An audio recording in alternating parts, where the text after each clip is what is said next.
Bonjour à tous, merci Louise. Donc effectivement, moi, je vais vous parler d'adaptation et de flux de gènes avec des exemples sur lesquels je travaille dans le cadre de la domestication et en particulier de la domestication des pommiers et des champignons qu'on utilise pour affiner le fromage. Vous avez peut-être entendu ces derniers temps dans la presse que le camembert était en voie d'extinction. C'était un peu exagéré, mais on va voir aujourd'hui pourquoi on parle de ça. Donc vous voyez en haut, dans le roquefort, effectivement, ce qu'on voit, hein, le bleu dans les fromages bleus, c'est un champignon, une moisissure, qu'on appelle Penicillium roqueforti, bien nommé. Et sur le camembert, c'est aussi un champignon, une moisissure, le Penicillium camemberti. Et on va voir qu'on les a domestiqués, hein, de la même façon qu'on a domestiqué les chiens ou les chevaux, on a domestiqué les moisissures pour faire des bons fromages. Et on a aussi domestiqué les pommiers. Et donc on va voir suivant quel processus et comment s'est fait leur adaptation, et en particulier que les flux de gènes ont contribué fortement à l'adaptation de ces organismes. Donc effectivement, dans notre laboratoire et plus généralement, la question c'est comment les êtres vivants s'adaptent à leur environnement. Là, on voit ici par exemple une araignée qui attrape sa proie, une fourmi, et elle a évolué pour ressembler fortement à ses proies pour pouvoir s'approcher plus facilement d'elles et les capturer. Des plantes adaptées à la sécheresse, des animaux qui ressemblent à des feuilles pour se camoufler. Ça peut paraître, on peut se dire, mais comment il peut y avoir une adaptation aussi exceptionnelle ? Donc l'être humain s'est demandé depuis longtemps, et jusqu'à ce que Charles Darwin apporte la réponse dans son livre L'origine des espèces, où donc il a postulé et montré que les êtres vivants s'adaptent en se diversifiant à partir d'un même ancêtre commun. Tous les êtres vivants sur Terre descendent d'un même ancêtre commun et se sont diversifiés au cours du temps. Mais en fait, ce n'est pas principalement l'apport de Charles Darwin. Il y avait déjà à son époque l'idée que les espèces évoluaient, changeaient.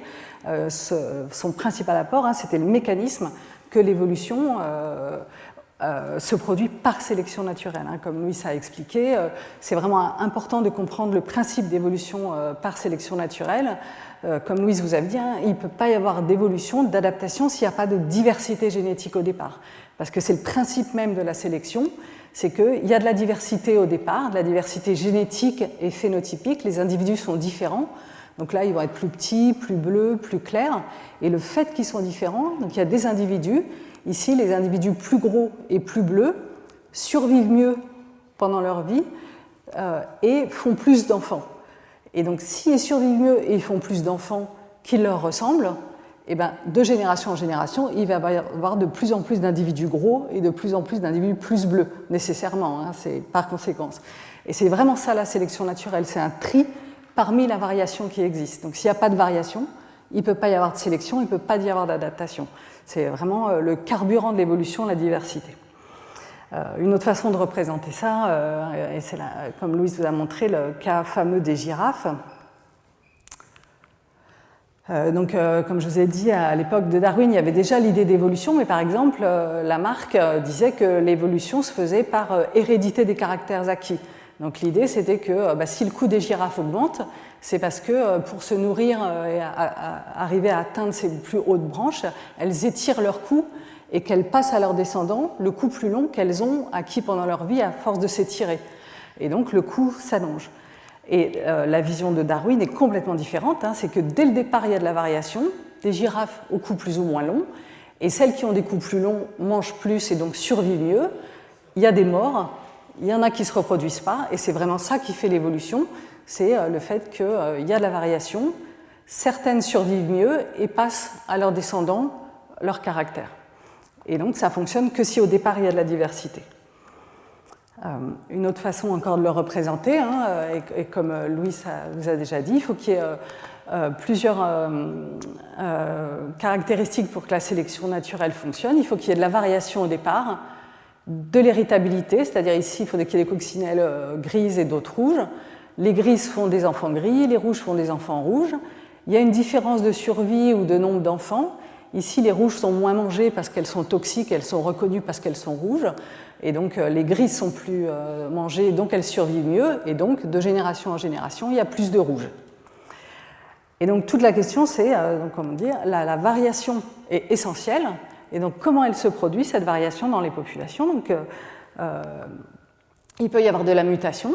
Donc, c'est-à-dire une erreur pendant la réplication de l'ADN, la mauvaise base est incorporée, elle n'est pas réparée, ça fait de la variation. Donc ça, on connaît plein de cas d'adaptation par variation dans les populations. Un cas très connu en adaptation, c'est ces petites rongeurs qui peuvent avoir deux morphes plus sombres ou plus clairs et qui du coup peuvent se camoufler. Les plus clairs se camouflent mieux dans un milieu clair et les plus sombres dans un milieu sombre, et elles sont moins mangées quand elles sont mieux camouflées. Et cette variation en couleur est due à une seule mutation dans une protéine qui permet ou pas de transformer le pigment. Et donc ça, c'est une mutation sur un acide aminé qui fait une différence de couleur drastique. Il peut y avoir d'autres types de mutations qui font des couleurs très différentes. Par exemple, on peut y avoir une mutation dans un gène qui fait qu'il ne fonctionne plus, on n'arrive plus à faire de la mélanine, donc la couleur, donc ça peut donner des albinos par exemple, qui arrivent régulièrement dans les populations naturelles, et en général, elles sont contre-sélectionnées, mais on verra que justement dans nos moisissures du fromage, le camembert, en fait, c'est un albinos qui a perdu sa capacité à faire des pigments. Avant, ils étaient bleus. D'autres types de mutations sur les couleurs qui peuvent arriver un peu plus facilement aussi, c'est donc un cas classique en évolution, c'est ces petits papillons. Vous voyez, ici, là, il y a un papillon, mais il est très bien camouflé sur les lichens, c'est la phalène du bouleau. Et il y a deux morphes, une qui est très bien camouflée sur les silènes, sur les lichens, et une morphe noire qui est mieux camouflée quand il n'y a pas de lichen. Et en fait, c'est un cas très connu en évolution qui a été bien étudié. C'est pendant la révolution industrielle au XIXe siècle en Angleterre. Les lichens ont disparu parce qu'il commençait à y avoir plein de pollution. Les lichens ne supportaient pas la pollution, ils avaient disparu. Et donc avant, il y avait cette morphe-là était majoritaire parce qu'elle arrivait à se camoufler sur les bouleaux. Et à partir de la révolution industrielle, les lichens ont disparu et cette morphe-là était mieux adaptée, elle était moins mangée et elle s'est mise à augmenter en fréquence très fortement. Et après, quand la pollution a disparu, les lichens sont revenus et cette morphe-là a réaugmenté en fréquence. C'est un exemple classique d'évolution par sélection naturelle. Et on vient récemment de comprendre quelle a été la mutation responsable de cette morphe noire.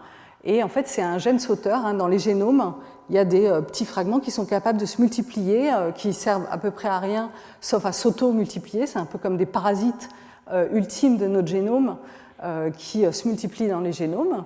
Mais de temps en temps, ils peuvent causer des mutations qui peuvent même être adaptatives, comme là. Donc, il y a un de ces gènes sauceurs qui s'est mis dans le gène responsable de la couleur de cette morphe-là, qui fait que ça ne fonctionnait plus.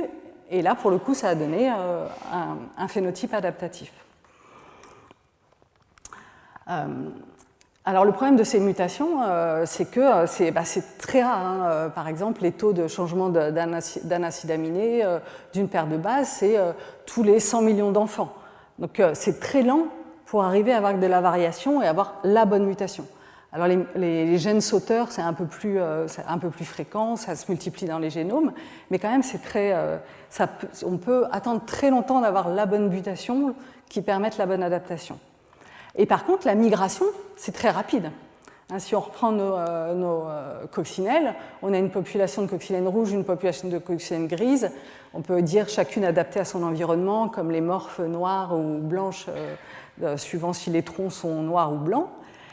Si tout d'un coup, là, ça devient avantageux d'être rouge, il suffit qu'il y ait un migrant qui arrive, et hop, on a tout de suite la bonne mutation. On n'a pas besoin d'attendre qu'elle arrive par mutation. Donc la migration, ça accélère en fait l'évolution, ça permet d'avoir tout de suite plus de variations sur laquelle la sélection naturelle peut agir. Donc si on revient à Charles Darwin et à son livre L'origine des espèces, donc ça c'est la seule figure qu'il y a dans son livre, où on voit la diversification au cours du temps, de bas en haut, avec des nouvelles formes qui se génèrent à chaque pas de temps, d'autres qui disparaissent. Et c'est vraiment une figure, ce qu'il faut comprendre dans cette figure, c'est vraiment que c'est un équilibre dynamique, la diversité des espèces, des formes, la biodiversité. C'est-à-dire qu'à chaque pas de temps, il y a des espèces qui disparaissent, d'autres qui réapparaissent, qui changent. Et donc, les espèces, la biodiversité, ce n'est pas un équilibre stable. On sait tous, comme cette bille au fond du trou, si on l'écarte un peu de son équilibre, elle y revient. Ça serait un équilibre stable. Mais la biodiversité, ce n'est pas non plus un équilibre instable. Tel que cette bille-là, si on l'écarte un peu, elle tombe et elle ne reviendra jamais en haut. La biodiversité, c'est mieux de l'avoir comme un équilibre dynamique. C'est comme quand on est à vélo, on est en équilibre parce qu'on avance. Si on arrête, on tombe. La biodiversité, c'est pareil. On ne peut pas dire on va conserver la biodiversité telle qu'elle, puisqu'elle persiste en fait que parce qu'elle s'adapte tout le temps de génération en génération à des nouvelles conditions, à ses pathogènes, à ses prédateurs. Et donc, si on veut conserver la biodiversité, il faut surtout maintenir en fait cet équilibre dynamique et donc cette variation et cette capacité à s'adapter. Et donc, cette capacité à s'adapter, c'est d'avoir cette diversité génétique en particulier et la capacité à régénérer de la diversité et à s'adapter au cours du temps. Et donc, pour expliquer un peu tout ça et comprendre mieux, donc Darwin s'était intéressé à la domestication et en particulier à la domestication des pigeons. Et d'ailleurs, il a appelé vraiment le mécanisme de sélection naturelle d'après le mécanisme de sélection artificielle. Il a vraiment fait l'analogie et il s'est aidé de la domestication pour comprendre la sélection naturelle, parce que c'est vraiment le même principe, c'est-à-dire qu'on a de la variation dans l'espèce, le pigeon ramier, l'espèce sauvage. Il y a des individus plus ou moins clairs, plus ou moins grands, et les sélectionneurs, ce qu'ils font, ils prennent les individus qui sont, s'ils veulent faire des colombes, ils vont prendre les individus les plus clairs, ils vont les faire se reproduire entre eux, et à chaque génération, ils vont choisir les enfants les plus clairs jusqu'à obtenir une race blanche. Et la sélection naturelle ne fait pas autrement. Elle trie parmi la variation, et il y a des individus qui ont certains caractères qui se reproduisent davantage, et donc ces caractères augmentent en fréquence dans les populations. Donc on a domestiqué plein d'organismes vivants. Le premier organisme vivant qui a été domestiqué, c'était le chien, il y a 20 000 ans. Et c'est court au regard de l'évolution. Il y a seulement 20 000 ans qu'on a commencé à domestiquer le chien à partir du loup, Canis lupus. Et donc d'ailleurs, tous les races de chiens, c'est la même espèce, c'est Canis lupus en latin. Et on voit la diversité énorme de races qu'on a réussi à générer en si peu de temps, ce qui montre bien que la sélection naturelle, avec des millions et millions d'années d'évolution, peut générer des formes aussi extraordinaires. On a sélectionné différents types de comportements, différents types de robes, de tailles, on a sélectionné aussi des muscles qu'il n'y a pas chez les loups, quand ils ont l'air tristes comme ça, c'est vraiment des muscles spécifiques des yeux qui ont évolué sous l'effet de la sélection humaine, sûrement parce qu'on les trouvait plus attirants et on avait pitié. On a domestiqué des plantes aussi, toutes les formes de choux, de choux-fleurs, de brocolis viennent du chou sauvage, où l'être humain a pris des individus qui avaient soit des fleurs plus gros, soit des tiges plus gros, des boutons plus gros, et a généré une variété énorme de légumes. Pareil chez la carotte. Vous voyez ici une carotte sauvage avec très peu de ressources dans sa racine. Et en sélectionnant les individus qui avaient les racines les plus grosses, les plus riches en ressources, on est arrivé à une variété, une grande diversité de races de carottes. Un exemple très bien étudié, c'est la domestication du maïs. Là, vous voyez une image de l'ancêtre sauvage, la théocinthe. Vous voyez que les grains étaient tout petits, très durs, ils se dispersaient tout de suite en dehors des épis, il y avait plein de tiges différentes, et donc on a sélectionné pour une seule grande tige parce que c'était plus facile à planter, à récolter, pour des gros épis plein de ressources qui restent sur l'épi, c'est plus facile à récolter qu'évidemment que s'ils dispersent partout dans les champs. Vous voyez ici une photo de la théocinthe, donc un peu l'ancêtre sauvage du maïs, et vous voyez le grain de maïs qu'on a, les épis de maïs qu'on est arrivé à sélectionner. Et donc la domestication utilisée comme un modèle d'adaptation et de sélection. Donc vous voyez, à partir du pigeon, on sélectionne de génération en génération les plus blancs et on peut arriver à des colombes. Et donc on a sélectionné pour des formes différentes et aussi des diversifications. On a vu chez le chien, on a sélectionné plein de races différentes. Chez le maïs aussi. Au départ, les êtres humains ont sélectionné des épis plus gros, etc. Mais aussi plein de formes différentes. Parce qu'en fait, il y avait une sélection dans différents endroits pour une adaptation locale aux conditions climatiques locales, aux préférences locales. Donc il y a eu toute une période où il y a une grande diversification de races, et puis une sélection plus récente, beaucoup plus forte, et là un appauvrissement énorme de la diversité génétique. On a pris un peu les variétés les plus performantes qu'on a plantées à énorme échelle sur toute la planète. Donc la domestication chez le maïs, mais chez plein d'autres organismes, plein de plantes, il y a eu une période d'énorme diversification avec plein de races différentes adaptées à des conditions locales, et puis récemment une sélection très forte qui homogénéise énormément les variétés à l'échelle de la planète. Par exemple, les différentes races de maïs, et je suis sûre que vous en connaissez qu'une, on n'en mange plus qu'une, alors qu'il y a plein de races différentes adaptées à des conditions différentes. Et on a vu, le problème c'est que sans diversité, il ne peut plus y avoir d'adaptation. Donc si on perd toute cette richesse de diversité qu'on avait sélectionnée pendant des siècles, pour la plus performante actuellement, le problème c'est que si, à long terme, on perd énormément de capacité à adapter à des nouvelles conditions climatiques ou à des nouveaux pathogènes si on oublie toute cette diversité-là. Et d'ailleurs, pendant longtemps, on s'est servi de cette diversité pour des adaptations locales et des hybridations entre différentes races pour permettre une adaptation plus rapide. Par exemple, donc les races de maïs aux États-Unis qui sont plantées, il y a une adaptation locale, c'est-à-dire par exemple, elles n'ont pas le même moment de floraison, c'est adapté aux conditions locales de climat, c'est plus avantageux de fleurir plus ou moins tôt ou plus tard. Donc on voit par exemple le nombre de jours qu'il faut pour fleurir dans le nord, dans le centre ou dans le sud, c'est des temps différents. Et les races de maïs qui ont été importées en Europe, en fait, ça a été des hybridations entre différentes races pour avoir les périodes de floraison optimales aux endroits locaux en Europe. Donc on s'est servi de toute cette diversité qui avait été sélectionnée en Amérique, le maïs est originaire d'Amérique, et par hybridation, on a pris les meilleures variétés pour les conditions locales de culture en Europe. Donc il y a eu une adaptation par hybridation, par flugène. Et même aux États-Unis, c'était aussi une adaptation par flugène. Vous voyez ici dans un gène de floraison, on voit une ligne par lignée de maïs, et les couleurs, c'est des variations dans les paires de bases, dans les bases de l'ADN. Et donc on voit qu'entre les maïs du Nord et les maïs tropicaux, il y a des séquences différentes, elles ont des patterns différents. Et dans les maïs du Corn Belt, on voit qu'il y a certaines lignées qui ont une partie de leur gène qui ressemble au maïs du Nord et l'autre partie de leur gène qui ressemble aux maïs tropicaux. Donc il y a eu des mélanges génétiques qui ont permis une adaptation, et en particulier à la période de floraison optimale dans le Corn Belt.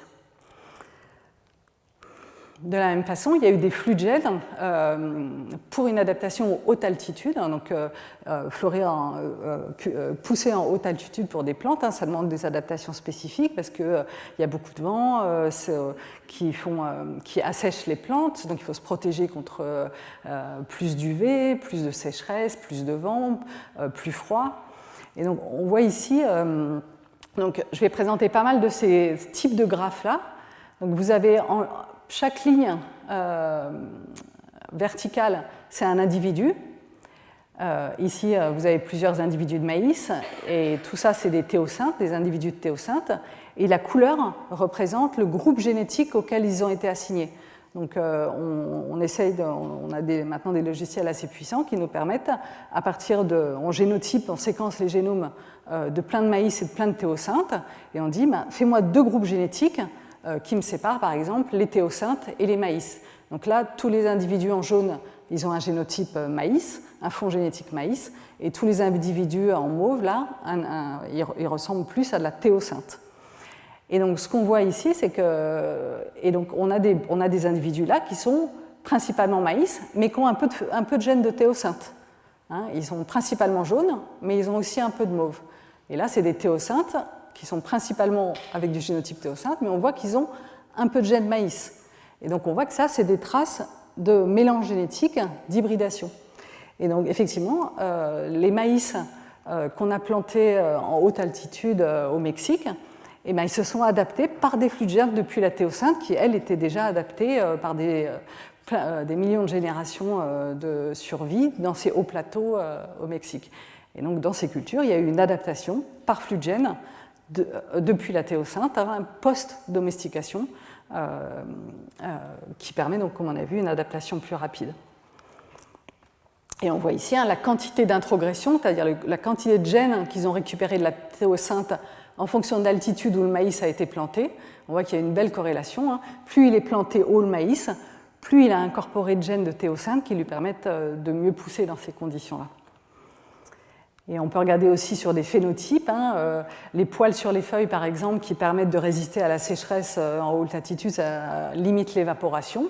On voit que les maïs qui ont des traces d'introgression de gènes de théocynthe, ils ont beaucoup plus de poils sur leurs feuilles que ceux qui n'ont pas de traces d'introgression.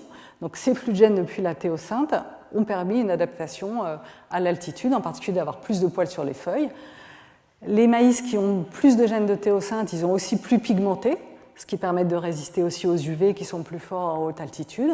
Et les plantes, elles sont aussi plus grandes quand elles ont plus d'introgression. Donc il y a eu des flux de gènes post-domestication de la théocynthe au maïs qui permettent une meilleure adaptation, et on le voit sur les phénotypes.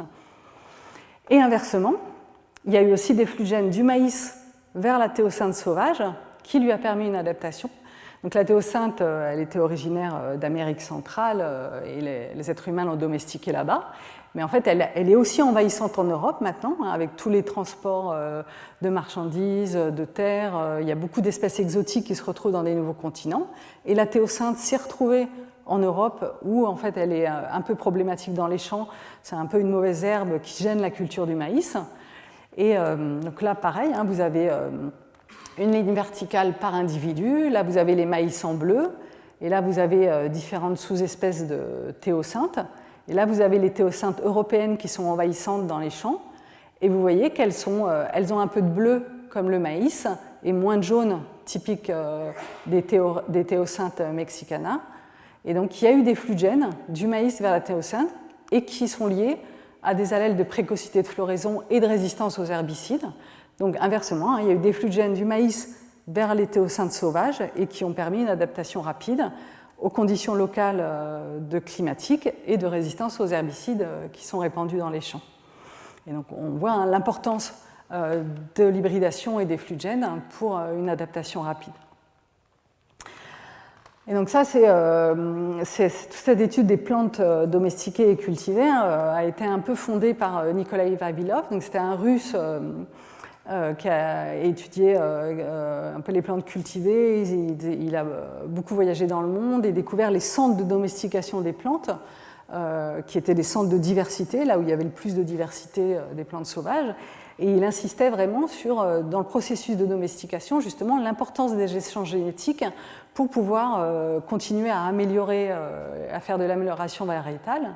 Il disait vraiment, ce qui permet une meilleure amélioration variétale, adaptation, c'est d'avoir plusieurs centres de domestication, plusieurs fermiers qui chacun sélectionne son maïs, par exemple, adapté à ses conditions locales, ce qui permet d'avoir globalement une grande diversité, puisque vous avez plusieurs centres avec différentes variétés.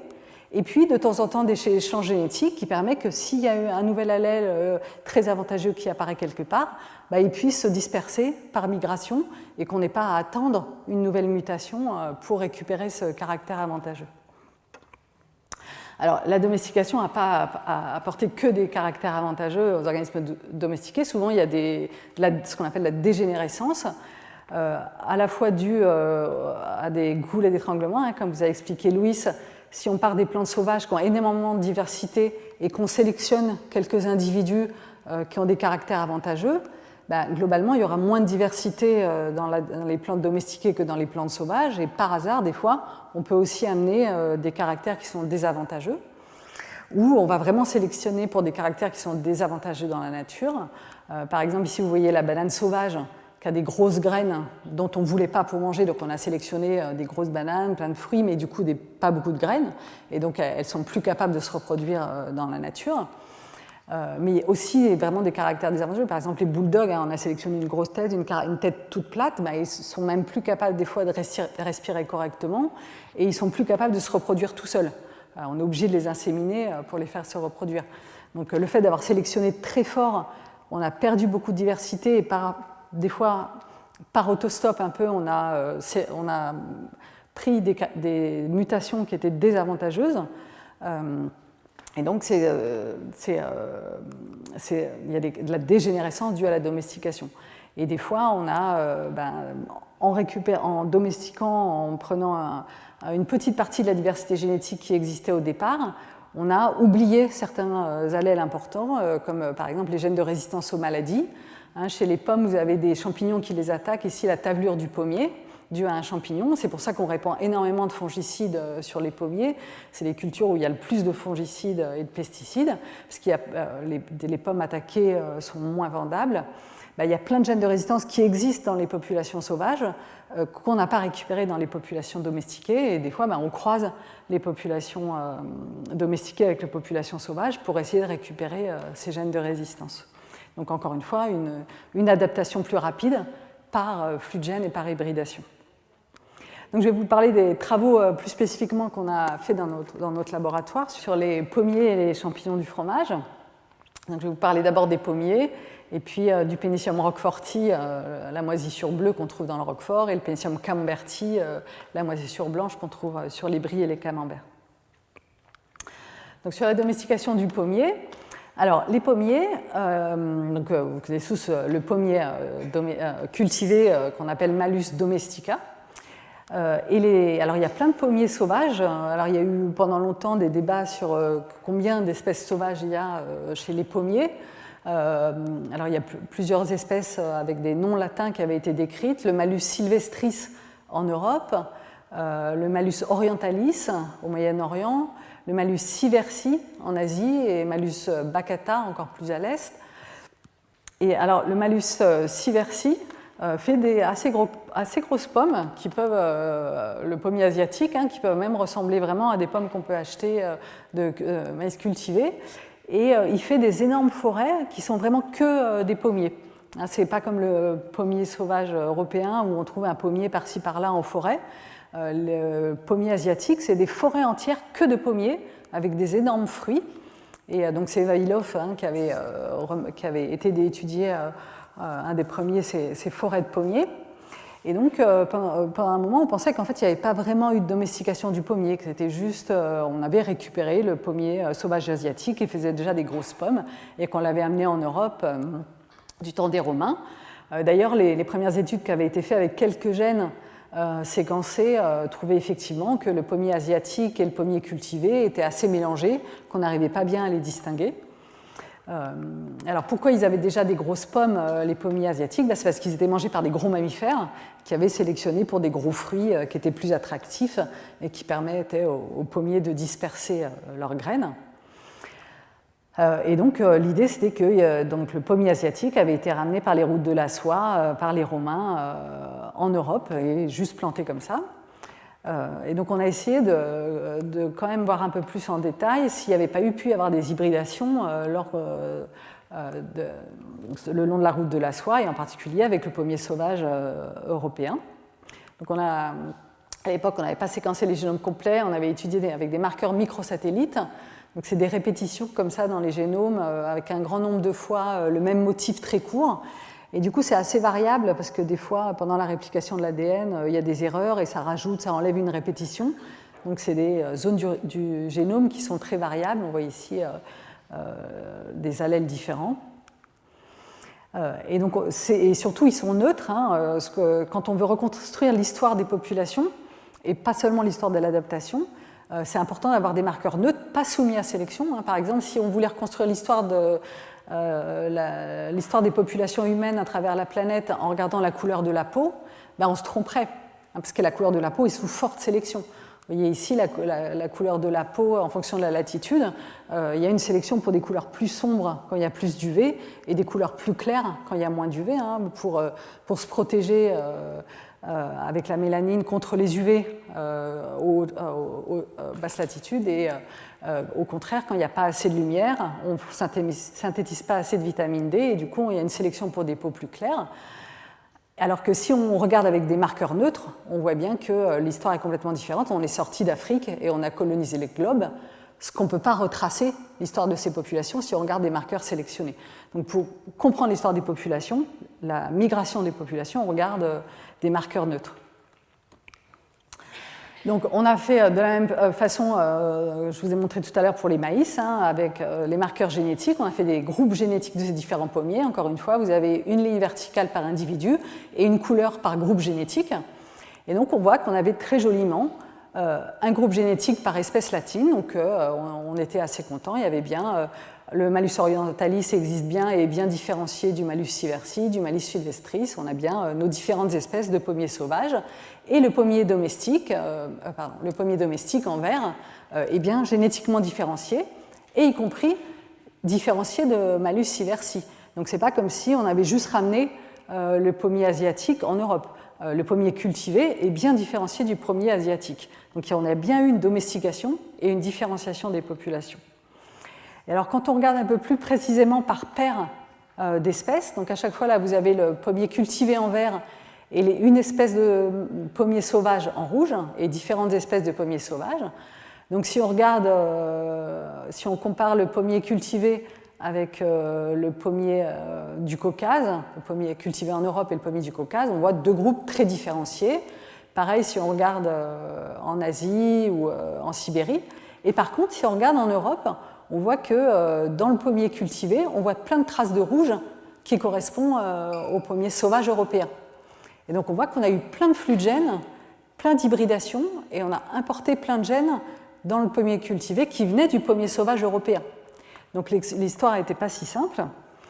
Et donc on a fait un peu des modèles et on a regardé quel était le scénario le plus probable de domestication. Donc ce qu'on fait, c'est qu'on essaye plein de scénarios, soit domestication seulement du pommier sauvage asiatique, soit domestication seulement du pommier sauvage européen, ou hybridation, etc. Et on regarde quel scénario explique le mieux nos données génétiques. Et c'était ce scénario-là qui expliquait le mieux nos données génétiques, c'est-à-dire qu'il y avait une domestication du pommier cultivé depuis effectivement le pommier asiatique, mais avec ensuite des flux de gènes secondaires du pommier sauvage européen qui avait importé beaucoup d'allèles adaptatifs dans le pommier cultivé. Donc notre pommier cultivé européen est un résultat de mélange génétique entre le pommier sauvage asiatique et le pommier sauvage européen secondairement. Donc ce qui s'est passé, hein, donc on a bien ramené, les Romains ont bien ramené le Malus sieversi en Europe le long des routes de la soie, mais une fois qu'on l'a cultivé en Europe, il y a eu plein d'hybridations et incorporations de gènes d'adaptation aux conditions locales. Alors on peut se demander, est-ce qu'il n'y a pas eu aussi ici, qu'est-ce qui s'est passé avec le Malus orientalis et qu'est-ce qui est cultivé dans cette région-là? Donc on a essayé de regarder, donc il y a aussi un pommier sauvage au Proche-Orient, Malus orientalis, qui fait des toutes petites pommes, un peu comme le pommier sauvage européen, hein, qui fait des toutes petites pommes qui ne sont pas mangeables comme ça directement par nous. Et donc ce qu'on a trouvé, donc ici encore une fois, hein, vous avez un individu par ligne verticale et un groupe génétique par couleur. Et donc ici en jaune, vous avez le pommier cultivé européen, et ici le pommier cultivé en Arménie et en Iran. Et on voit que ce n'est pas du tout les mêmes groupes génétiques, hein. C'est un autre pommier cultivé. Il y a eu une domestication indépendante du pommier dans ces régions-là. Et ici, on a les Malus orientalis, un plein de populations sauvages différentes. Et donc pareil, on a essayé de reconstruire le scénario de domestication. Donc encore une fois, le pommier cultivé européen vient du Malus sieversi, le pommier asiatique, avec des flux de gènes du pommier européen, alors que le pommier qui est cultivé en Iran, par exemple, vient du pommier Malus orientalis local, et il a été domestiqué. Et il y a même eu 2 domestications indépendantes locales qui donnent des groupes génétiques, et surtout, il y a eu aussi plein de flux de gènes. Hein, on voit, encore une fois, dans les pommiers cultivés, ce n'est pas des couleurs complètes, on voit des flux de gènes, et dans les deux sens d'ailleurs, entre les pommiers sauvages et les pommiers cultivés. On a regardé aussi un peu certains caractères, ce que pouvaient retracer les mutations responsables de certains caractères intéressants, et en particulier la grosseur de la pomme. Et donc, avec des collaborateurs, on a fait des mutants et on a pu vraiment montrer encore une fois que la grosseur de la pomme là, était aussi due à l'insertion d'un gène sauteur dans une région régulatrice de la formation de la fleur. Et donc, encore une fois, c'était une adaptation par un gène sauteur dans une région régulatrice qui permet aussi une adaptation plus rapide que juste des mutations par paire de bases. Mais cette mutation, elle ne s'était pas faite dans le pommier cultivé.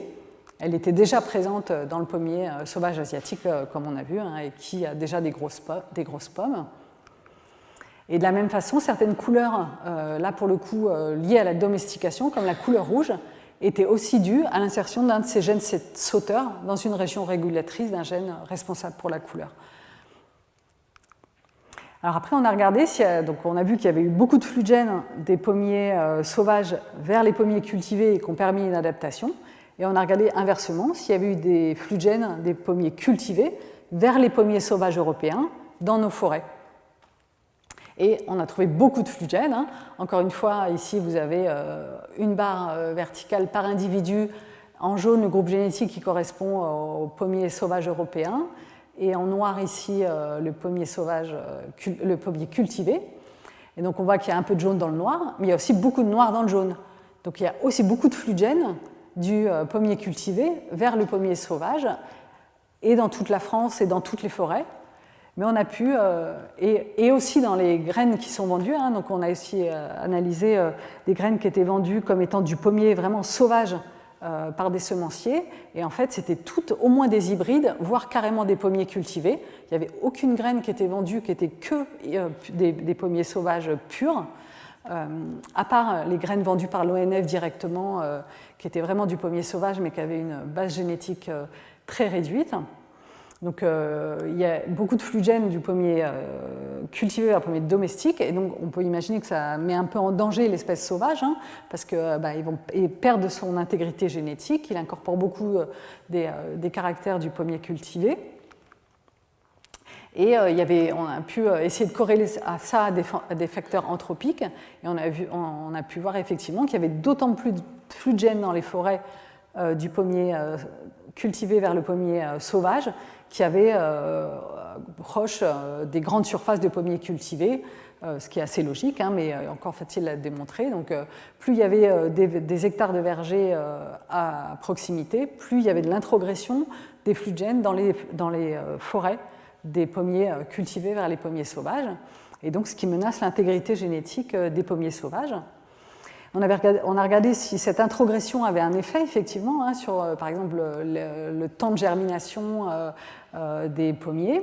Donc on a comparé en serre le temps de germination des graines et le temps d'arrivée à une plantule.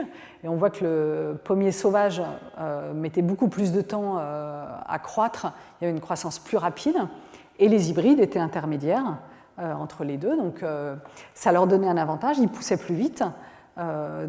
Et ce qui renforce le fait que les introgressions se répandent dans les forêts. Et donc, comme je vous ai expliqué tout à l'heure, on introgresse aussi des gènes de résistance contre les maladies, donc en particulier contre ce champignon Venturia inequalis qui cause la maladie de la tablure du pommier.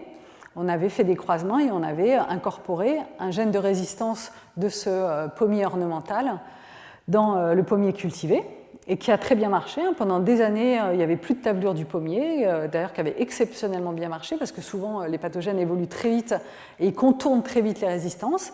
Et là, pendant plus de 10 ans, il n'y avait aucune maladie, jusqu'à un moment où le pathogène a quand même réussi à contourner la maladie, et de façon très intéressante, il a contourné la maladie en lui-même incorporant le gène du champignon du pommier ornemental dans son génome.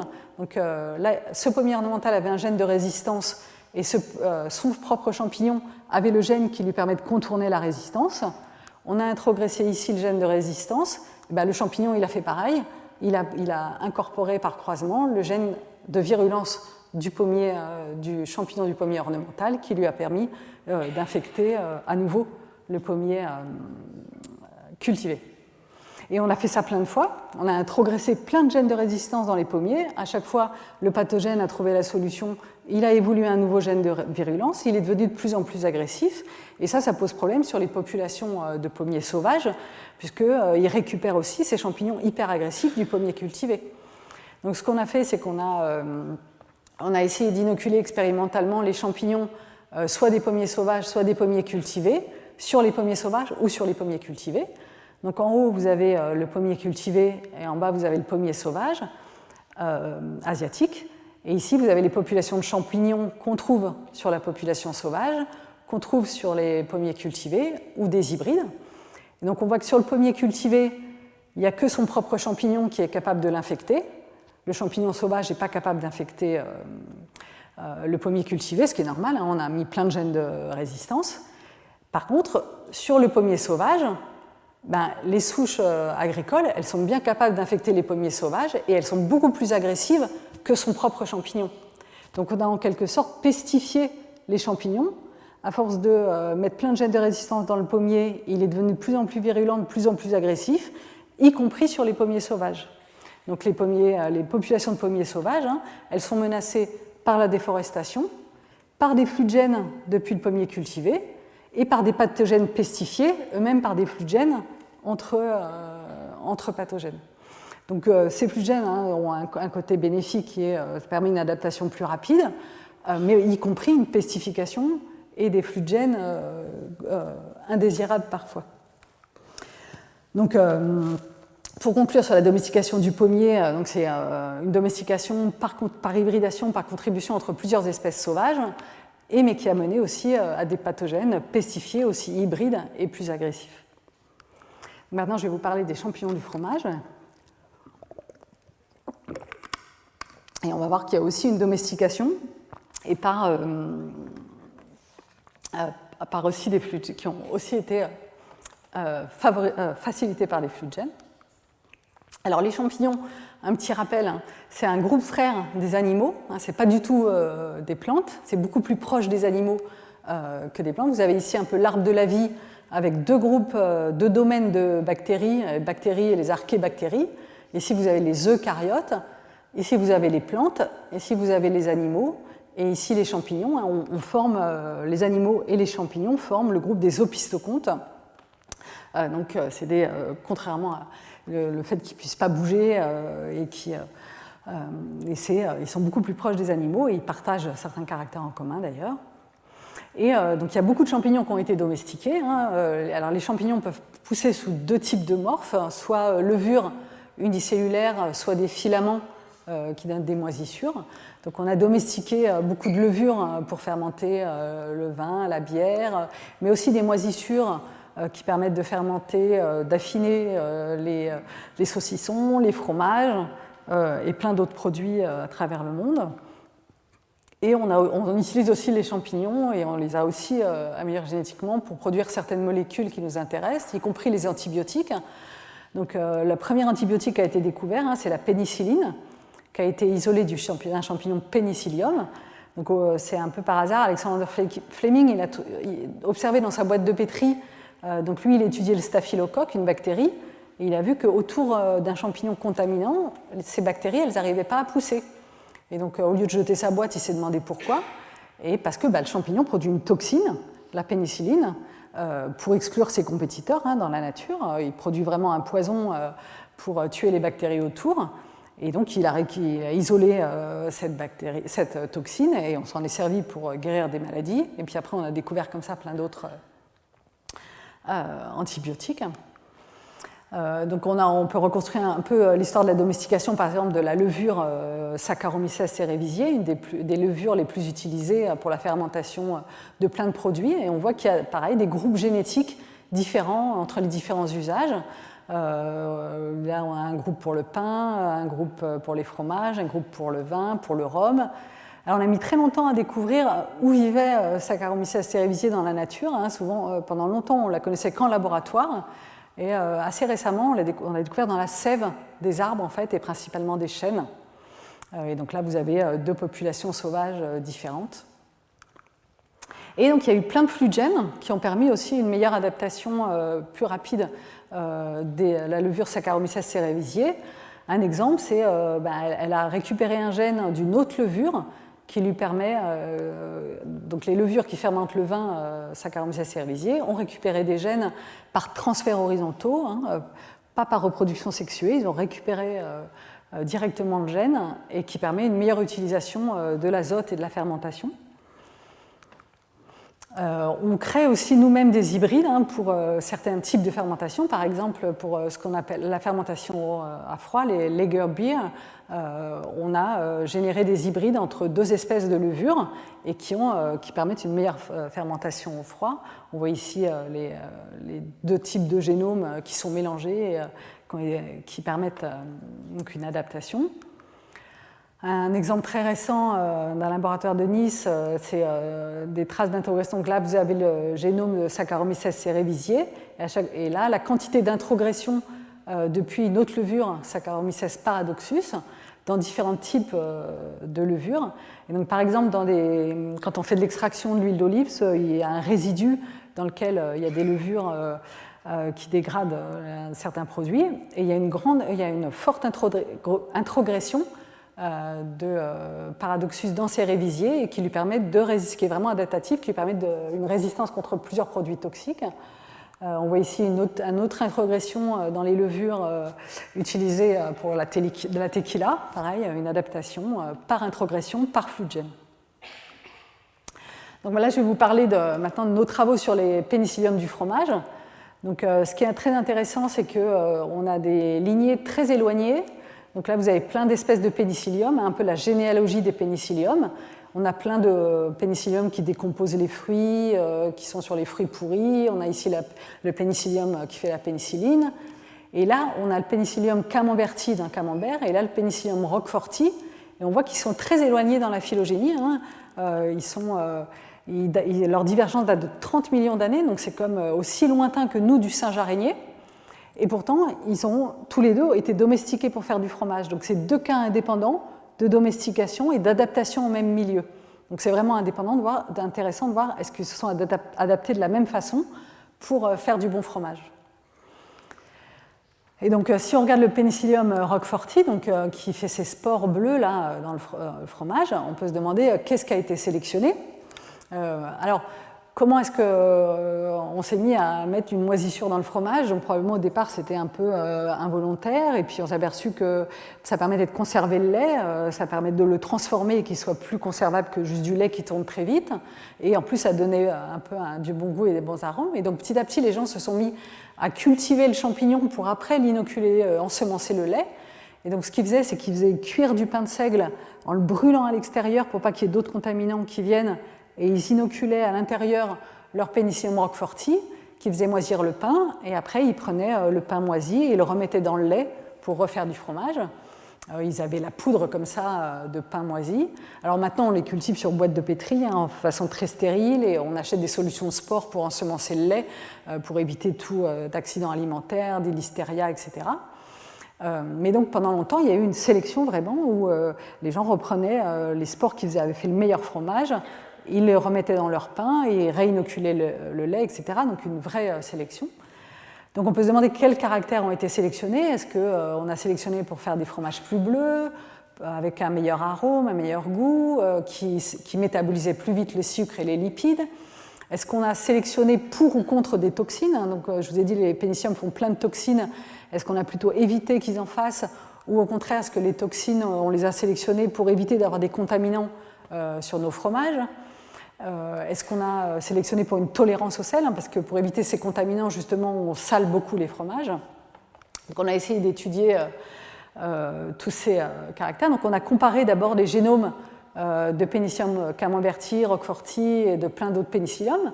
Et la première chose très frappante, c'est qu'en fait, il y avait eu des transferts horizontaux de gènes entre ces deux espèces. Il y avait des endroits dans le génome qui étaient présents que chez les pénicilliums du fromage, complètement absents chez les autres espèces, et quand ils étaient présents chez les pénicilliums du fromage, ils étaient complètement identiques.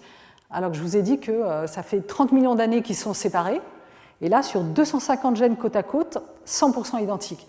Et en plus, c'était à différents endroits du génome. Donc la seule explication possible, c'était qu'il s'était passé des gènes dans le fromage. En fait, les champignons, ils font des filaments comme ça, qui sont capables de fusionner entre eux. Donc les flux de gènes peuvent être assez peut-être faciles, se passer des gènes. Il suffit de fusionner des filaments, et il peut y avoir un peu plus facilement que chez les animaux peut-être des transferts de gènes. Et donc ils se sont passés des gènes qui sont présents que chez les champignons du fromage et qui sont justement impliqués dans les métabolismes du lactose et du galactose, et dans des gènes qui sont impliqués aussi dans la compétition avec les autres organismes. Donc il y a eu des transferts de gènes très récents à l'échelle humaine, pour que ce soit 100% identique, et impliqués dans l'adaptation. Donc encore une fois, les flux de gènes ont accéléré l'adaptation. Et en plus, on vient de découvrir très récemment que ces transferts de gènes, en fait, ils se sont faits par ce qu'on a appelé des vaisseaux spatiaux. En fait, on vient de découvrir dans les génomes de champignons qu'il y a des énormes vaisseaux spatiaux, et donc, c'est-à-dire, ils ont un capitaine, un petit gène qui les dirige, et une fin, et à l'intérieur, ils ont plein de gènes qui sont différents. Et le capitaine, il est capable de bouger les gènes dans le génome et entre espèces. Et donc, c'est un peu comme des éléments énormes mobiles, des cargos, qui bougent les gènes au sein du génome et entre génomes et entre espèces. Et donc, en fait, c'est ces vaisseaux-là, ces cargos, qui ont bougé les gènes entre le Pénicillium roqueforti et le Pénicillium camemberti. Et on est en train de découvrir de plus en plus de ces transferts par cargo.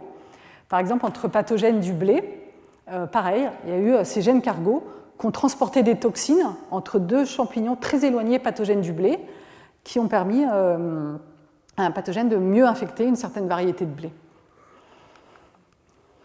Donc après, on s'est un peu intéressé à la domestication du Pénicillium roqueforti. Donc tous les fromages bleus du monde entier, c'est la même espèce, le Pénicillium roqueforti.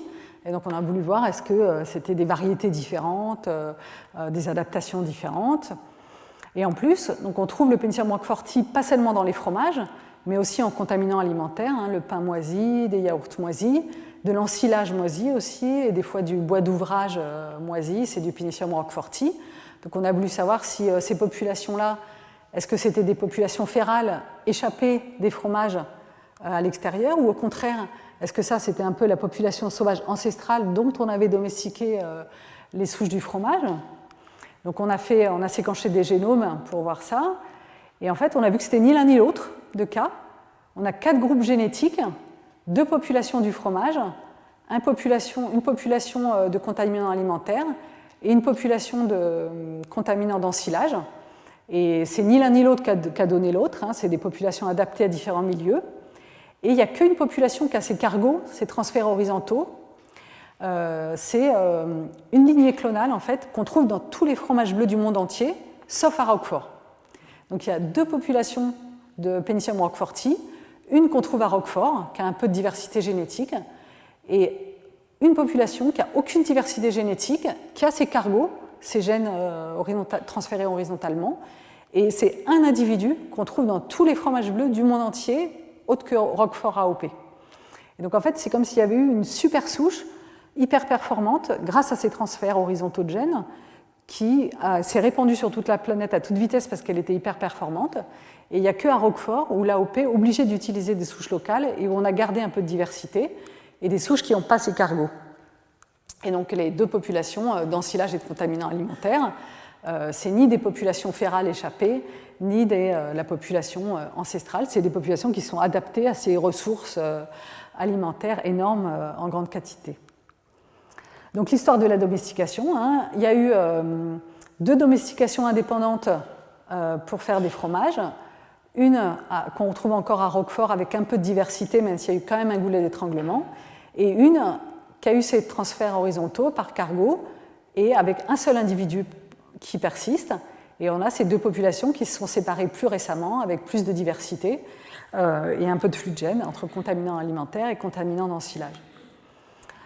Donc on a voulu voir est-ce qu'il y avait aussi une évolution, est-ce que ces populations du fromage elles faisaient du meilleur fromage, est-ce qu'il y avait vraiment eu une domestication. Donc on a déjà regardé la production de toxines, 3 types de toxines, dont certaines sont vraiment toxiques. Et donc ce qu'on a vu, c'est que en fait, les populations du fromage, elles produisent pratiquement aucune toxine, et elles ont en fait même des mutations dans leur gène de production de toxines qui fait que vraiment elles sont incapables d'en produire. Donc peut-être on a vraiment sélectionné des souches qui produisaient plus de toxines, alors soit parce que ça nous rendait malades, soit simplement c'était plus utile dans le fromage, et puis ça a dégénéré et elles ont disparu. On a regardé aussi si les souches du fromage faisaient plus de bleu, et effectivement, vous voyez ici la quantité de bleu, on a fait des fromages de type Roquefort avec différents types de populations. Et les populations d'ensilage, elles faisaient des fromages beaucoup moins bleus que les populations du fromage. Donc on a sûrement sélectionné pour pousser mieux dans le fromage et faire plus de spores bleues. On a regardé la quantité d'arômes de volatiles, et en particulier le 2-heptanol qui est typique de l'arôme des roqueforts. Et vous voyez que les contaminants alimentaires et l'ensilage en produisent pratiquement aucun. Donc l'ensilage n'avait vraiment aucun goût, aucune odeur. Le fromage fait avec les contaminants alimentaires sentait plutôt la serpillière moisie. Et il n'y a que les populations du fromage, roquefort et non roquefort, qui faisaient le 2-heptanol typique de l'arôme du fromage. Donc on a vraiment sélectionné ces moisissures pour faire des bons arômes. On a regardé aussi leur croissance sur fromage et sur un milieu plus pauvre. Et donc vous voyez que la population, la souche qui est dans tous les fromages autres que roquefort, elle pousse plus vite sur fromage, mais moins vite sur milieu pauvre. Donc effectivement, elle a l'air d'être une souche sélectionnée plus fortement pour pousser plus vite sur fromage. On a aussi regardé si elles étaient capables d'exclure les compétiteurs, les contaminants sur les fromages. Donc ce qu'on a fait, c'est qu'on a fait pousser un lit de Penicillium roqueforti, et puis on a inoculé après un contaminant, ici un Penicillium blanc, pour bien le voir.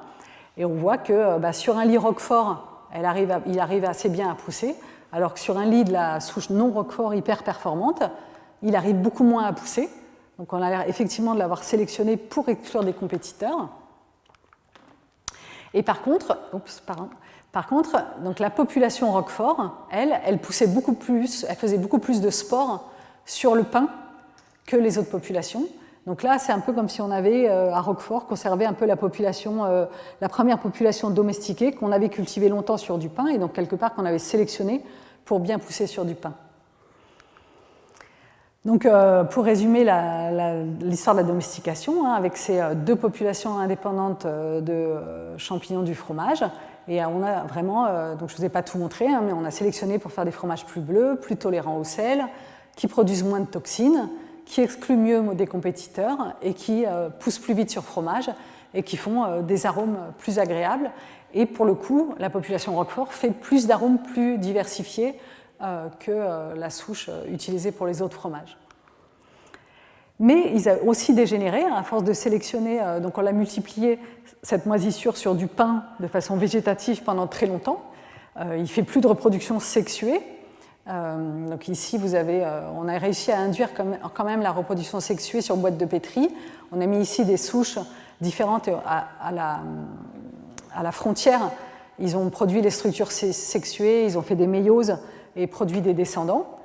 Les souches du fromage sont beaucoup moins capables sont beaucoup moins fertiles que les souches des contaminants alimentaires et de l'ensilage. Donc ils ont l'air d'avoir perdu de la fertilité à force de les reproduire de façon clonale pendant des générations. Donc c'est un bon exemple de domestication, avec plein de caractères adaptatifs qui ont été sélectionnés, en partie par flux de gènes, mais aussi de la dégénérescence à cause de goulots d'étranglement et de caractères qui ne sont plus utilisés, et en particulier une moindre capacité à pousser sur milieu pauvre et une baisse de fertilité. Alors récemment, on a trouvé dans une mine en Autriche, une mine de sel, on a trouvé des fécès humains, des excréments, qui dataient de l'âge de fer et qui avaient été très bien conservés parce que dans cet environnement froid, plein de sel, c'était très propice à la conservation. Et on a trouvé du Penicillium roqueforti et des Saccharomyces cerevisiae dans les excréments qui montrent qu'ils mangeaient peut-être déjà du fromage bleu et du vin ou du pain fermenté par ces levures. Donc ce qu'on a vu, c'est qu'on a vu deux populations, une autre façon de le représenter, les populations ici qui ne sont pas dans le roquefort, du fromage non roquefort, du fromage roquefort, les contaminants. Et récemment, on a découvert une autre population dans les fromages, dans ces fromages de termignon, qui sont spécifiques des Alpes. Il n'y a que 4 fermes dans les Alpes qui font ce fromage-là. Et en fait, ils n'ensemencent pas avec la moisissure, elle vient spontanément de l'environnement. On voit ici, le fromage bleu ici, il n'est pas toujours d'ailleurs dans le fromage, et on ne l'ensemence pas. Et effectivement, ce qu'on a découvert, c'est que c'était une troisième population de fromage, de champignons du fromage, différents des deux autres, de roquefort et non roquefort, et avec plus de diversité génétique. Donc c'est peut-être un peu la population ancestrale domestiquée, surtout que en fait, elle a ses cargos, ses gènes cargos, elle les a incorporés, donc c'est probablement des populations domestiquées pour faire du fromage, mais qui viennent spontanément des environnements. Et donc là, on a un peu une représentation de dimension de plein de caractères de ces populations-là, On a résumé plein de caractères, les volatiles, les productions de toxines, la croissance, la couleur. Et on voit que les souches de terminion, elles sont un peu intermédiaires entre les souches de l'ensilage et les contaminants alimentaires et les souches du roquefort. Donc ça a l'air d'être un peu peut-être les premières étapes de domestication du Penicillium roqueforti. Et donc si on résume l'histoire de la domestication du Penicillium roqueforti, donc on a eu une domestication probablement avec encore plein de diversité, déjà les cargos, les transferts de gènes, et qui est conservé dans les fromages de termignon avec une grande diversité. Et puis plus récemment, une très forte sélection, vraiment comme pour le maïs, avec un seul individu sélectionné pour tous les fromages qui ne sont pas du roquefort, et une lignée dans le roquefort. Et on a regardé aussi la capacité de certains caractères des ensilages et des contaminants, et eux, ils étaient beaucoup plus capables de dégrader des sucres de plantes comme la pectine, le xylose, le sucrose. Et donc effectivement, probablement, c'est des champignons qui sont adaptés à dégrader plutôt des produits végétaux. Et d'ailleurs, on pense que la population vraiment ancestrale des Penicillium roqueforti était plutôt ça profite de plantes qui dégradent les plantes, qui se nourrissent en tuant les plantes. Et donc, ce qu'on est en train d'essayer de faire, c'est de régénérer de la diversité dans Penicillium roqueforti en croisant toutes ces populations. Donc, ce qu'on a fait, c'est qu'on a fait donc, même si les populations du fromage ont perdu un peu de fertilité, elles en ont conservé quand même. Donc, on arrive à générer des descendants. Et donc on regarde par exemple pour la lipolyse, la capacité à dégrader les gras. On voit ici le taux de lipolyse des descendants en fonction du taux de lipolyse des parents. Donc ici par exemple on a les deux parents, orange, ensilage et roquefort, les valeurs, et on voit que les descendants ont toute une gamme de taux de lipolyse, et pareil pour différents croisements. Donc on arrive à générer une gamme de diversité autant pour la couleur, la lipolyse, la protéolyse, et donc on peut régénérer de la diversité encore chez le Penicillium roqueforti. Et donc on va maintenant parler de la domestication du Penicillium camemberti, donc qu'on trouve dans les bris, qui fait la brie des croûtes et des camemberts, et donc qui est blanc immaculé, mais en fait c'est assez récent que les bris et les camemberts soient blancs. On voit ici sur une photo de 1953 un brie qui est bleu, et là sur une peinture en 1888, pareil, le brie est bleu. C'était un champignon bleu-vert d'ailleurs, et ça c'est un mutant albinos, incapable de produire de la mélanine, et qui d'ailleurs survivrait pas longtemps dans la nature sans pigments, et d'ailleurs ça induit directement probablement une baisse de fertilité. Et donc il y a vraiment eu une sélection, et on a des traces écrites, c'est un chercheur qui a isolé depuis ce pénicillium biformé gris un mutant albinos, et comme ça avait l'air plus appétissant, plus cotonneux, ça s'est très vite répandu pour l'utilisation de tous les bris et les camemberts. Donc on a séquencé aussi des génomes donc du Penicillium camemberti et de deux variétés du Penicillium camemberti et du Penicillium biformé, donc le plus proche cousin qui est un peu gris, qu'on trouve dans d'autres fromages comme des tomes, des chèvres, et aussi un cousin plus éloigné qu'on trouve plutôt dans des contaminants alimentaires encore ou à l'extérieur. Et donc il n'y a que Penicillium camemberti qui a ces cargos, ces gènes, ces transferts horizontaux, et on voit qu'il n'y a aucune diversité génétique, les branches sont très courtes. Tous les souches utilisées pour du brie et les camemberts, c'est le même individu, répliqué clonalement depuis qu'on l'a isolé. Donc ils ont ces cargos, ces gènes, ces transférés horizontalement, sauf une souche qu'on a récupérée du Muséum d'histoire naturelle qui avait été isolée en 1905, et elle n'avait pas ces cargos, ces gènes transférés, les mêmes que Penicillium roqueforti. Donc ces transferts horizontaux ont l'air de s'être produits après 1905. Alors chez Penicillium biformé, donc il y avait quelques souches qui avaient ces gènes transférés et d'autres pas. Et donc si on résume un peu l'histoire de la domestication, donc on a une espèce vraiment sauvage qu'on trouve en saprophyte, dans les environnements extérieurs. On a eu une première étape de domestication qui nous a donné le Penicillium biformé qu'on utilise déjà dans des fromages, mais qui est un peu gris. Et plus récemment, on a sélectionné un seul individu, un mutant, incapable de produire la mélanine, et qui a donné deux variétés, le Penicillium camemberti et Casei fulvum, et les transferts horizontaux sont produits dans cette lignée-là, après 1905. Donc on a regardé pareil, est-ce qu'il y avait des caractères différents pour faire du fromage entre ces différentes espèces. Donc on a regardé le caractère blanc. Donc vous voyez ici, on a cultivé sur boîte de pétri le Pénicillium camemberti et le Pénicillium biformé. On voit le biformé, il est vraiment tout ras, très gris, alors que le Pénicillium camemberti, il fait trop cotonneux et blanc. Et là, effectivement, on l'a mesuré avec l'opacité de la colonie qui mesure à la fois le caractère blanc et épais. Et donc on voit chez le Fuscochlocum, il y a beaucoup de variabilité et il est assez noir. Le Pénicillium biformé, il est un peu plus clair et il y a encore la variabilité. Et la variété camemberti, ils sont tous très blancs, très opaques. On a regardé aussi la croissance sur fromage salé, sur un milieu malt assez riche et sur un milieu très pauvre en nutriments. Et un peu en parallèle de Pénicillium roqueforti, on trouve de la même façon que les champignons du fromage, en particulier Pénicillium camemberti, ils poussent beaucoup plus vite sur fromage, mais beaucoup moins vite sur milieu pauvre. Donc il a l'air d'avoir été sélectionné pour pousser plus vite sur le fromage, mais il a perdu sa capacité à pousser quand le milieu est pauvre. Alors que le Pénicillium biformé et Fuscochlocum, ils poussent un peu pareil partout. On a regardé aussi encore la capacité à exclure des contaminants. Donc là, on voit un Pénicillium roqueforti qui pousse sur une boîte de pétri tout seul, ou alors quand on a mis un tapis de Pénicillium de camemberti, on voit qu'il pousse beaucoup moins, biformé, pardon, et avec un camemberti, il n'arrive plus du tout à pousser. Donc on a l'air d'avoir encore sélectionné la capacité à exclure des contaminants. On a regardé aussi des toxines, et de la même façon, on regarde la production de toxines ici entre Fuscochlocum, biformé, camemberti, ça a l'air de décroître. Donc on a vraiment l'idée d'une domestication progressive depuis Fuscochlocum qui a donné premièrement biformé et après camemberti, avec une sélection de plus en plus forte pour être de plus en plus blanc, de plus en plus compétitif, poussant mieux sur fromage et en particulier aidé par ces échanges génétiques. Et donc encore une fois, donc il y a eu une période où on a sélectionné mais gardé beaucoup de diversité et de variétés différentes, et puis récemment une sélection très forte qui a fait qu'on a perdu énormément de diversité. Et du coup, donc le Pénicillium camemberti il produit moins de spores que ses cousins. Alors c'est ces spores qu'on utilise pour ensemencer dans le lait. Et pour le coup, on n'arrive plus du tout à le faire se reproduire de façon sexuée. Il a complètement perdu sa fertilité.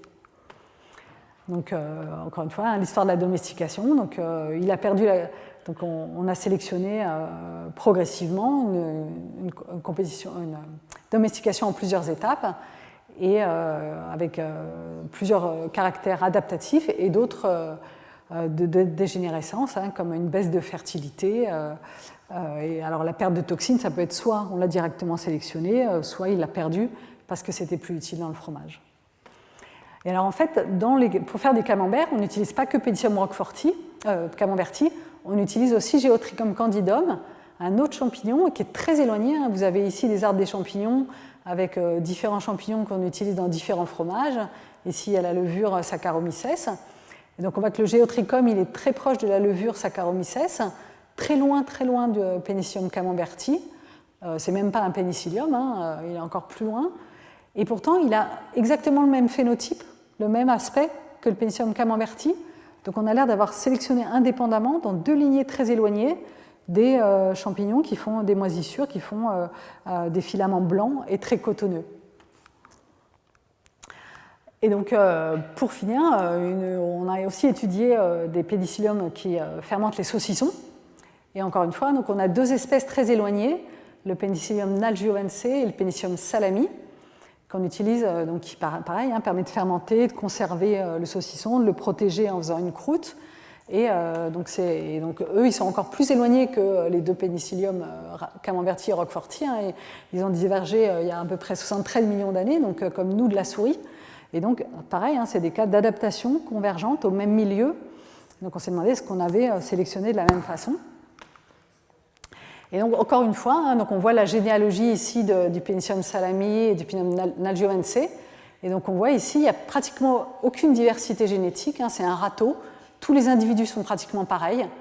Alors là, on a les deux types sexuels quand même, contrairement au Pénicillium roqueforti. Et de la même façon, chez nalgiovense et salami. Donc, encore une fois, il y a l'air d'avoir une sélection dans chaque espèce très drastique qui fait qu'on a perdu toute la diversité génétique. Et encore une fois, il y a eu une adaptation par transfert de gènes, par ces cargos. Vous voyez ici le génome d'Analgiovense et de Salami, et là leur pourcentage d'identité. Donc le pourcentage d'identité rose, c'est ce qu'on attend étant donné leur divergence de 73 millions d'années. Et vous voyez que là, en violet, c'est des fragments qui sont 100% identiques. C'est juste impossible, sauf s'ils viennent de se transférer les gènes. Et effectivement, on trouve des traces de cargos. Encore une fois, ils se sont adaptés au même milieu en se transférant des gènes pour une adaptation rapide. Et donc on voit ici la phylogénie des pénicilliums, la généalogie des pénicilliums, avec ici les transferts horizontaux de Pénicillium salami, de Nalgiovense, et on les retrouve aussi dans Pénicillium camemberti en grande partie, qu'on inocule aussi des fois dans le saucisson. Donc ce n'est pas les mêmes cargos que se sont transférés Pénicillium roqueforti et Pénicillium camemberti, mais Pénicillium camemberti a aussi incorporé les mêmes gènes cargos transférés entre salami et Nalgiovense pour l'adaptation au saucisson, parce qu'on utilise aussi camemberti pour le saucisson.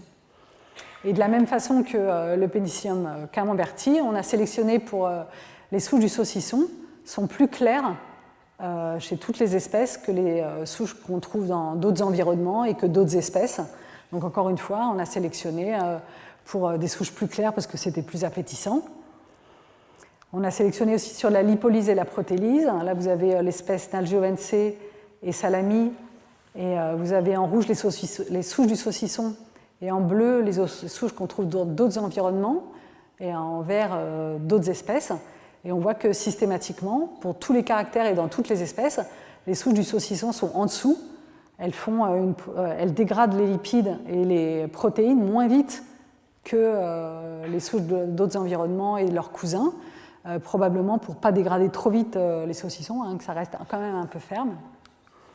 Donc en conclusion sur les adaptations des champignons utilisés en ferment, donc il y a eu plusieurs adaptations indépendantes des pénicilliums au fromage et aux charcuteries, et c'était une adaptation convergente. On retrouve à chaque fois les mêmes caractères sélectionnés sur la croissance, la compétition, les pertes de toxines, la perte de la reproduction sexuée, et une adaptation qui s'est faite rapidement par transfert de gènes, et en particulier par ces cargos qui bougent entre génomes, et à chaque fois une perte de diversité et une dégénérescence. Et l'AOP, en fait, a pu, autant chez Pénicillium roqueforti, l'AOP a protégé la diversité génétique en obligeant d'utiliser les souches locales, autant chez Pénicillium camemberti, en fait, on ne peut pas appeler ça camembert si on n'utilise pas cette souche albinos. Et donc là, pour le coup, l'AOP oblige à utiliser un seul clone et aucune diversité. Et donc, si on revient à ce que disait Vavilov, qu'il est vraiment important d'avoir plein de diversité et des échanges génétiques. Donc, on voit effectivement, lors de la domestication, l'adaptation s'est faite par plein d'échanges génétiques et par création de plein de variétés génétiques. Mais donc, il y a le danger de l'homogénéisation croissante des espèces qu'on cultive, autant les espèces végétales que les moisissures et les ferments. Et que sans diversité génétique, on ne peut pas continuer à s'adapter.